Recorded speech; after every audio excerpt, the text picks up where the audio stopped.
Episode की शुरुआत में हम लोग अब देखते हैं कि लॉर्ड अब जीरियल को कहकर तालिया, क्रो और गालिलिया तीनों को ही डिवाइन सोर्सरी दे देता है, जिसके बाद वो लोग भी लक्सा को यूज करते हैं और अपने लिए वेपन्स तैयार कर देते हैं। जो देखकर जीरियल कहता है कि मुझे विश्वास नहीं हो रहा है कि मुझे इन बेवकूफों को डिवाइन सोर्सरी देनी पड़ी। तो लॉर्ड कहता है कि अगर ज्यादा लोग होंगे जिन्हें डिवाइन सोर्सरी आती होगी तो मेरी रिसर्च काफी अच्छे से चलेगी। तो के लिए भी एक पाथ बना दो जिससे कि इन लोग को रिचुअल परफॉर्म ना करना पड़े अपनी पावर यूज करने के लिए। तो जीरियल कहता है कि वो तो सिर्फ मैंने आपके लिए ही किया था और एक और पर्सन के लिए किया था, पर इनके लिए मैं नहीं करूंगा। तो लॉर्ड भी कहता है ठीक है, वैसे तुम काफी अटेंशन ला रहे हो, क्या तुम ग्रिम की तरह छोटे से नहीं हो सकते हो। जो सुनकर वो कहने लगता है कि लेकिन मैं इतना घटिया सा क्यों बनूं, जिस पर ग्रिम कहता है कि ये मत कहना कि तुम ऐसा नहीं कर सकते हो। तो जीरियल कहता है नहीं ऐसी बात नहीं है। ऐसा बोलने के बाद वो ट्रांसफॉर्म करके एक छोटी सी चिड़िया बन जाता है और अब वो लॉर्ड से कहता है कि आपको ये कैसा लगा। वही लॉर्ड तो अपनी चाय पी रहा होता है, वो तो उसे इग्नोर ही कर देता है। अगले सीन में ग्रिम भी अब लॉर्ड से पूछता है कि इसका मतलब जो ईशर रिसाइटल कर रही थी क्या वो भी एक डिवाइन सोर्सरी थी, जिस पर जीरियल कहते हैं हाँ वो प्यूरिफिकेशन क्लास डिवाइन सोर्सरी थी। वो मैजिक लोगों की चोट को हील कर देता है और साथ में अनडेड्स डीमन को खत्म कर देता है। इतने में हम लोग अब देखते हैं कि वहाँ पर अब गालिया से मिलने के लिए वही गुंडे आ जाते हैं जिनको लॉर्ड ने टेलीपोर्ट करके काफी दूर भेज दिया था। वो दोनों अब लॉर्ड को देखकर हैरान हो जाते हैं और कहते हैं कि तुम तो वही हो जिसने हमें इतनी दूर भेज दिया था।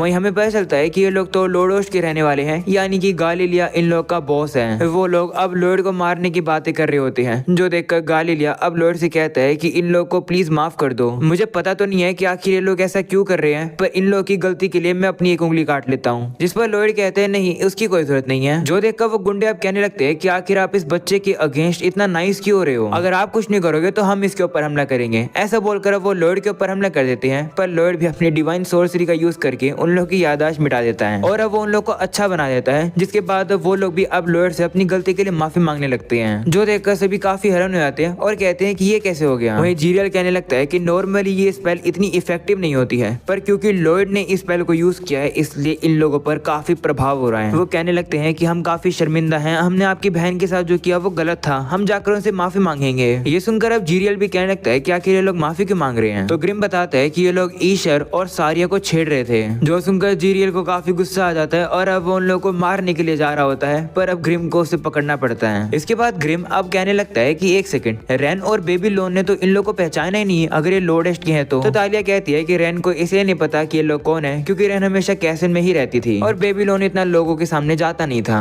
वैसे आखिर वो है कहाँ पर। तो ग्रिम कहता है कि बेबी लोन इस समय पर प्रिंस लॉर्ड की गलती को सुधार रहे हैं। चर्च में सभी लोगों का खाना बनाकर हम देखते हैं कि बेबी लोन का खाना सभी लोगों को काफी ज्यादा अच्छा लगता है। सभी खुश होकर कहते हैं कि अच्छी बात है कि तुमने डिसाइड किया कि तुम यहीं रुकोगे। जिसके बाद हमें पास्ट का सीन दिखाया जाता है जहाँ पर लॉर्ड जीरियल की मदद लेकर बेबी लोन को भी डिवाइन सोर्सरी दिलवा देता है और कह देता है कि यहाँ का अच्छे से ख्याल रखना। अगले सीन में प्रेजेंट का सीन दिखाया जाता है जहाँ पर लॉर्ड अपने रूम में जा रहा होता है, जहाँ पर काफी सारी मेड उसका एक साथ ही वेलकम करती है। इतनी सारी प्यारी मेड देखकर अब जीरियल भी फिसल जाता है। वो कहता है कि लॉर्ड तो कितना ज्यादा पॉपुलर है, एक प्रिंस की जिंदगी कितनी कमाल की होती है। अच्छा हुआ कि मैंने यहाँ पर रुकने का डिसाइड किया। वो अब काफी शोर कर रहा होता है, जो देखकर ग्रिम उसे थप्पड़ मार देता है और कहता है कि चुप हो जाओ, अगर तुम्हें यहाँ रहना है तो शांति से रहो। जिसके बाद हम लोग अब देखते हैं कि लॉर्ड अपनी वुडन डॉल को बाहर निकाल लेता है, जिसे देखकर जीरियल हैरान हो जाता है और कहता है कि ये क्या है। तो ग्रिम उसे बताता है कि ये वुडन डॉल है जिसको लॉर्ड ने बनाया है, कि ऑटोमेटिकली छोटे बहुत काम कर लेता है। जिसके बाद लॉर्ड अब उस डॉल को चाय लाने के लिए कहता है। वहीं जीरियल के दिमाग में एक बुरा सा आइडिया आ जाता है। वो सोचता है कि ये अगर एक डॉल है तो इसकी बॉडी के ऊपर कब्जा मैं कर सकता हूँ और मेड के साथ नहाने जा सकता हूँ। ये देखकर ग्रिम गुस्से में आ जाता है और कहता है कि अगर इस डॉल को हाथ भी लगाया तो मैं तुम्हें छोड़ूंगा नहीं। अगले सीन में लॉर्ड अब चाय पीने लगता है और बताता है कि हम लोग अब अनडेड घूस को मारने के लिए जाएंगे, क्योंकि वो एकदम परफेक्ट टारगेट रहेंगे अपनी डिवाइन सोर्सरी को टेस्ट करने के लिए। तो ग्रिम पूछता है कि क्या इतने सारे घूस है भी वहाँ पर। तो लॉर्ड कहता है कि जब हम लोग लोडेस्ट में गए थे तब मैंने काफी सारी इन्फॉर्मेशन पता लगाई थी उनके बारे में। तभी अचानक से गेट पर कोई आ जाता है और अब वो डॉल और सभी लोग छिप जाते हैं। हमें पता चलता है कि गेट पर तो सिल्फा थी। वो लॉर्ड से कहती है कि आपने मुझे बुलाया क्या। तो लॉर्ड कहते हैं हाँ, अगर तुम फ्री हो तो क्या तुम मेरे साथ घूल हंटिंग पर चलोगी।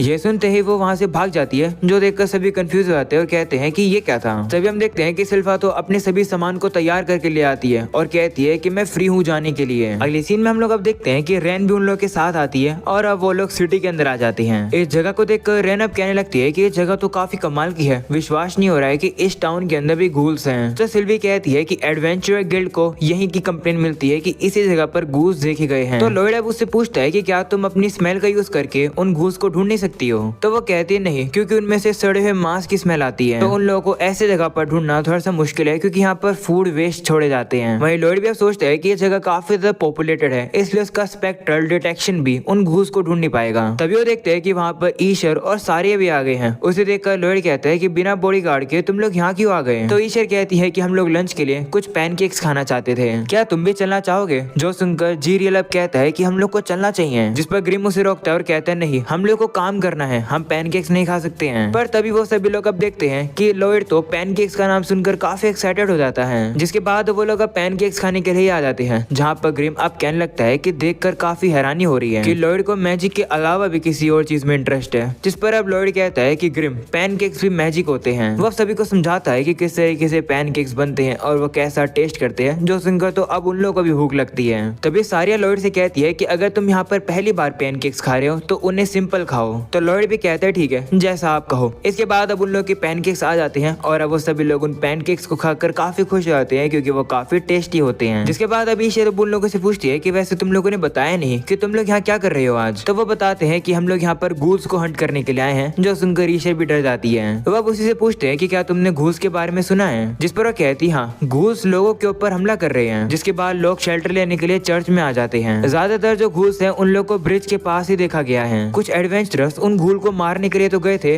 पर वो एडवेंचरर्स ही गुम हो गए। ये सुनकर तो लॉयड भी डर जाता है और अब वो सोच में ही पड़ जाता है। वहीं अब सारिया कहने लगती है कि मुझे तो बस इस चीज की चिंता है कि रेसिटल कैंसिल ना हो जाए। जो सुनकर रैन कहती है कि क्या तुम एक और रेसिटल करने वाले हो? जिस पर वो कहते हैं हाँ, इस बार पिछले से भी ज्यादा बेहतर, क्योंकि ये रेसिटल ग्रेट एडवेंट फेस्टिवल को होने वाला है। इस दिन भगवान का जन्म हुआ था, तो इसलिए हम लोग सेलिब्रेशन करते हैं। रेसिटल को देखने के लिए किंग और पोप आने वाले हैं। ईशर अब उन लोगों से कहती है कि मुझे काफी खुशी होगी कि तुम लोग भी आओगे, तो पर मैं दुआ करती हूँ कि रेसिटल हो जाए, कोई भी घूस का मामला ना हो। ये सुनकर रैन थोड़ी सी दुखी हो जाती है और वो डिसाइड कर लेती है कि वो घूस को मार कर ही रहेगी। वो अब कहने लगती है कि रेसिटल पे काफी ज्यादा प्यारे गाने थे, मैंने पैनकेक्स भी खाए, मुझे इस कंट्री से काफी प्यार है, मैं किसी को भी हर्ट नहीं होने दूंगी। अगले सीन में वो लोग अब उस ब्रिज के पास आ जाते हैं जहाँ पर रैन कहने लगती है कि यहाँ पर आखिरकार घूस होंगे कहाँ पर? तो लॉयड उन लोगों को बताता है कि वो जो घूस है वो यहाँ नीचे की तरफ सीवर में होंगे। तो अब वो लोग भी वहाँ पर आ जाते हैं, पर अब भी शीरो और सिल्फा कुछ भी स्मेल नहीं कर पा रहे होते हैं क्योंकि कुछ ज्यादा ही गंदी बदबू आ रही है। वो कहते हैं कि जरूर यहाँ पर कुछ ना कुछ होगा। दूसरी तरफ लॉयड कहने लगता है कि मुझे अंदर जाकर चेक करना ही होगा क्योंकि मुझे कुछ गुम हुए एडवेंचरर्स की चिंता हो रही है। मुझे उसकी भी चिंता हो रही है जिसको मैंने पहले ही भेज दिया। तभी उस सीवर में से ताव निकल कर आ जाती है जो कि लॉयड को गले लगा लेती है। उसे देखकर लॉयड भी खुश हो जाता है और कहता है कि तो तुम ठीक हो? जिस पर वो भी कहती है हाँ, क्या तुम्हें मेरी चिंता हो रही थी? तुम मुझे इतना ज्यादा देखना चाहते थे? ऐसा बोलकर अब वो लॉयड को चिपकने लगती है। तो लॉयड भी अब सिल्फा से मदद मांगता है और अब सिल्फा भी ताव को मार के पीछे कर देती है। इसके बाद लॉयड अब ताव से कहता है कि तुम इसी सीवर से आ रही हो, क्या यहाँ पर घूस हैं? जिस पर वो कहती है कि मुझे लगा था कि घूस यहाँ पर होंगे, पर वो मुझे मिले नहीं और ये सीवर काफी गंदी थी, मैं अपना रास्ता ही भूल गई। तभी अचानक से मुझे तुम्हारी प्रेजेंस फील हुई और मैं उस प्रेजेंस के पीछे आ गई और बाहर निकल गई। ताव अब बताने लगती है कि अंदर पूरी एक भूल भुलैया बनी हुई है और अंदर इतनी गंदी बदबू आ रही है कि की को फोकस करना ही मुश्किल है। वो अब कहती है कि मैं अपने रूम पर वापिस जा रही हूँ और जाकर थोड़ा सामान लेकर आऊंगी, जैसे टॉर्च वगैरह। ऐसा बोलकर वो जा रही होती है, पर तभी लॉयड कहता है कि उसकी जरूरत नहीं है। ऐसा बोलकर लॉयड डिवाइन सोर्सरी हेलियोस को यूज करता है, जिससे कि अब उस सीवर के अंदर काफी रोशनी हो जाती है और अब उन लोग को सीवर के अंदर काफी अच्छे से दिख रहा होता है। जिसके बाद लॉयड अब कहता है कि ये सिर्फ रोशनी के लिए नहीं है, ये स्पेल प्यूरिफिकेशन की भी काम आती है। ऐसा बोलने के बाद लॉयड फिर से उस स्पेल को यूज करता है और हम लोग अब देखते हैं कि वो सीवर पूरी तरह से क्लीन हो जाता है। उसमें ना ही कोई गंदी स्मेल बचती है, पानी भी साफ हो जाता है। ताओ कहती है कि मेरी थकान भी दूर हो गई है और सारी गंदगी भी। सभी काफी हैरान हो जाते हैं। ताओ अब कहने लगती है कि यहाँ की हवा अब साफ हो गई है, तो अब मैं की को फाइनली फोकस कर पाऊंगी। ऐसा बोलने के बाद वो स्पेक्ट्रल डिटेक्शन को यूज करती है और अब घूस को ढूंढने लगती है। जिसके बाद रैन अब उसे नए कपड़े भी दे देती है पहनने के लिए,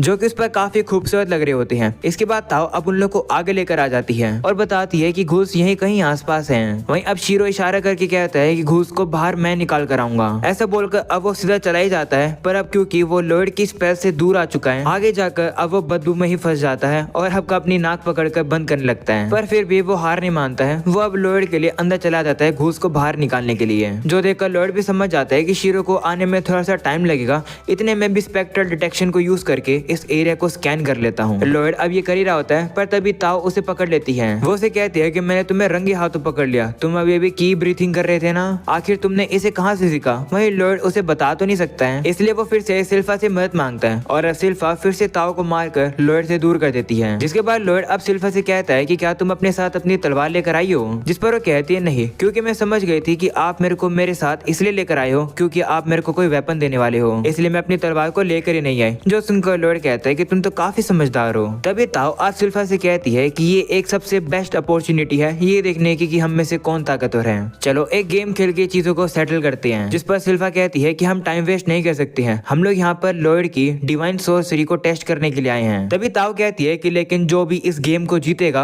वो लॉर्ड के साथ पूरे एक दिन डेट पर जाएगा। ये सुनकर तो रेन और लॉर्ड भी काफी शॉक हो जाते हैं। लॉर्ड कहता है कि ताओ ये तुम क्या कह रही हो? तो ताओ कहती है कि हम तुम्हारी एक्सपेरिमेंट में मदद कर रहे हैं तो कम से कम हमें कोई रिवॉर्ड तो दो। दूसरी तरफ सिल्फा को अब ताओ पर काफी गुस्सा आ जाता है। वो उसे कहती है कि लड़की अपनी हद में रहो, तुम्हारी हिम्मत कैसे मुझे चैलेंज करने की। ये सुनकर तो अब ताओ भी घबरा जाती है। वो उसे कहती है कि तुम गेम खेलोगी या फिर नहीं। वहीं रेन कहती है कि मैं भी इस गेम को खेलूंगी। जिसके बाद हम लोग अब देखते हैं कि शीरो वहाँ पर अब काफी सारे घूस को बाहर लेकर आ जाता है। जो देखकर ताओ सभी से कहती है कि इस गेम का रूल ये होगा कि जो भी सबसे ज्यादा घूस को मारेगा वो इस मैच को जीत जाएगा। तो बाकी सभी भी मान जाती है। जिसके बाद लॉर्ड अब एक एक करके उन सभी को एक एक वेपन दे देता है। वो ताओ को एक गाउंटलेट देता है और सभी को बताता है कि ये लक्सा है, इन्हें ट्राई के तौर पर यूज करो और बताओ कि तुम लोग को ये कैसे लगे। जो सुनकर ताओ भी अब सभी से कहती है कि सभी समझ गए ना, जो भी ज्यादा घूस को हराएगा उसी को लॉर्ड के साथ डेट पर जाने का मौका मिलेगा। सभी तैयार हो जाते हैं। वहीं ताओ एकदम से आकर 2 घूस को हरा देती है। इसी तरीके से ताओ अब और भी काफी सारे घूस को काफी जल्दी जल्दी हराने लगती है, जो देखकर सभी हैरान हो जाती हैं। इसके बाद ताओ अब अपने 5वें और 6ठे घूल को हराने के लिए जा रही थी, पर तभी सिल्फा आकर उसे वहीं रोक लेती है। सिल्फा अब ताओ को साइड करके खुद उन घूस को हरा देती है, जो देखकर ताओ गुस्से में आ जाती है और अब वो और भी घूस को हराने के लिए जाती है, पर सिल्फा अब उसका पीछा कर रही होती है। इसी तरीके से वो दोनों अब एक साथ लड़कर काफी सारे घूस को हरा रहे होते हैं। वो दोनों एक दूसरे का गुस्सा उन घूस पर उतार रहे होते हैं। कभी कोई किसी को ज्यादा मार रहा होता है तो कभी कोई और। वो दोनों तो अब आपस में ही लड़ने लगते हैं, जो देखकर ताओ भी अब सिल्फा की तारीफ करती है। वो कहने लगती है कि सिल्फा ना ही कोई की टेक्निक यूज करती है और ना ही कोई मैजिक, पर फिर भी उसके सभी मूव्स काफी ताकतवर हैं, वो कमाल की है। वहीं पर सिल्फा भी अब देखती है कि ताओ ने उसके वेपन को डैमेज कर दिया है, जो देखकर वो भी मन में ताओ की तारीफ करती है। तभी वो लोग अब लॉर्ड से कहने लगते हैं कि ये वेपन ज्यादा डैमेज नहीं कर रहे हैं, हमें नए वेपन की जरूरत है। वहीं पर इन दोनों को देखकर अब रेन भी हैरान हो जाती है। वो कहने लगती है कि ये दोनों तो काफी कमाल के हैं, ये दोनों घूस से लड़ते हुए एक दूसरे से भी लड़ रहे हैं और साथ में ये लोग लॉर्ड को इस वेपन की इन्फॉर्मेशन भी दे रहे हैं। मुझे भी लॉर्ड की मदद करनी होगी, मुझे भी लॉर्ड के साथ डेट पर जाना है। ऐसा बोलने के बाद अब उसके दिमाग में एक आइडिया आता है और अब वो लॉर्ड को दिखाती है कि वो अपने वेपन के ऊपर अपना पॉइजन लगा देती है, जो देखकर लॉर्ड भी इंप्रेस हो जाता है और कहता है कि इसने तो इस वेपन के ऊपर पॉइजन इफेक्ट लगा दिया, ये तो काफी इंटरेस्टिंग है। वहीं रेन को अब लग रहा होता है कि क्योंकि उसने अपने वेपन पर पॉइजन लगा लिया है तो उसका वेपन अब और भी ज्यादा पावर अप हो गया होगा, पर ऐसा कुछ भी नहीं होता है। वो जैसे अब एक घूल के ऊपर हमला करने वाली थी, उसका वेपन ही टूट जाता है, जो देखकर वो काफी डर जाती है। वहीं पर अब लॉर्ड को और भी काफी सारी इन्फॉर्मेशन मिल जाती है। वो कहता है कि डिवाइन सोर्सरी तो काफी कॉम्प्लिकेटेड है, अगर कोई भी उसे केयरलेसली बदलने की कोशिश करे तो डिवाइन सोर्सरी के जो इफेक्टिवनेस है वो कम हो सकते हैं। वहीं अब वो घूल रेन के पीछे पड़ जाता है। रेन भी अब लॉर्ड से कहती है कि माफ करना, मैं तुम्हारे काम नहीं आ पाई। जिस पर लॉर्ड कहता है नहीं, दरअसल तुमने मुझे एक काफी अच्छा आइडिया दे दिया। ऐसा बोलने के बाद लॉर्ड अब उसके लिए एक और वेपन तैयार कर देता है और अब वो उसे वो दे देता है। उसे देखकर रेन कहती है कि तो पिछले वाले वेपन की ही तरह है। ऐसा बोलने के बाद वो जैसे उस घूल के ऊपर हमला करती है, वो अब एक ही बारी में उस घूल को पॉइजन से मार देती है, जो देखकर वो भी काफी हैरान हो जाती है।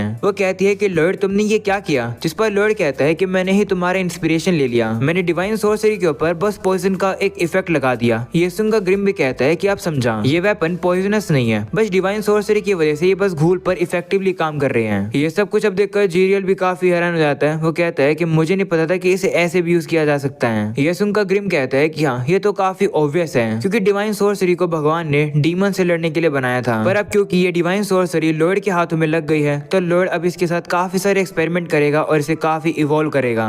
हम देखते हैं कि लॉर्ड अब सिल्फा के लिए भी नए वेपन को बना देता है, जिसके बाद वो तीनों मिलकर अब उन घूस से लड़ने लगते हैं, जो देखकर ग्रिम भी कहता है कि लॉर्ड के पास काफी कमाल के असिस्टेंट है जो कि उसके नए वेपन को टेस्ट कर सकते हैं। इसके बाद हम लोग को पता चलता है कि सभी लोगों ने 23 घूल को हरा रखा है। उन लोगों के सामने अब एक लास्ट घूल बचा होता है और अब वो सभी लोग उसी को मारने के लिए जा रहे होते हैं। वो सभी अब एक्साइटेड होकर कहते हैं कि जो भी इस आखिरी घूल को मारेगा वही लॉर्ड के साथ डेट पर जाएगा। ऐसा बोलने के बाद वो सभी अपनी पूरी ताकत लगाकर उस घूल के ऊपर हमला करते हैं। और हम लोग अब देखते हैं कि इस बार जो ये वाला घूल था वो इतना ज्यादा ताकतवर था कि वो उन तीनों को एक ही बारी में हरा देता है, जो देखकर सभी काफी ज्यादा हैरान हो जाते हैं। वहीं लॉर्ड भी अब पीछे मुड़कर उस घूल की तरफ देखता है। वह भी समझ जाता है कि ये वाला जो घूल है वो काफी ताकतवर है। इसके बाद अब अगले सीन में हम लोग को अब उसी बंदे को दिखाया जाता है जिसने फादर को गले से पकड़ रखा है। वह कहने लगता है कि हमारे नीचे घुसपैठिए घुस गए हैं, मुझे यहाँ पर सिक्योरिटी बढ़ा ही देनी चाहिए थी। हम देखते हैं कि इस बंदे के साथ एक भूत सा था। वो भूत अब उस बंदे से कहने लगता है कि क्या मैं इस बंदे की बॉडी पर कब्जा कर लूं। इस पर वो बंदा भी उस भूत से कहता है हाँ, अगर तुम ऐसा करोगे तो तुम चर्च में फ्रीली घूम पाओगे। तभी हम लोग अब देखते हैं कि ये सब कुछ अब ईशर भी देख लेती है। ये सब देखकर वो काफी डर जाती है और उस बंदे से कहती है कि आखिर तुम ये क्या कर रहे हो, जिसे देखकर वो बंदा कहता है कि लो एक और कूड़ा आ गया, इससे भी डील करना पड़ेगा अब। और अब इसी के साथ ये एपिसोड यहीं खत्म हो जाता है।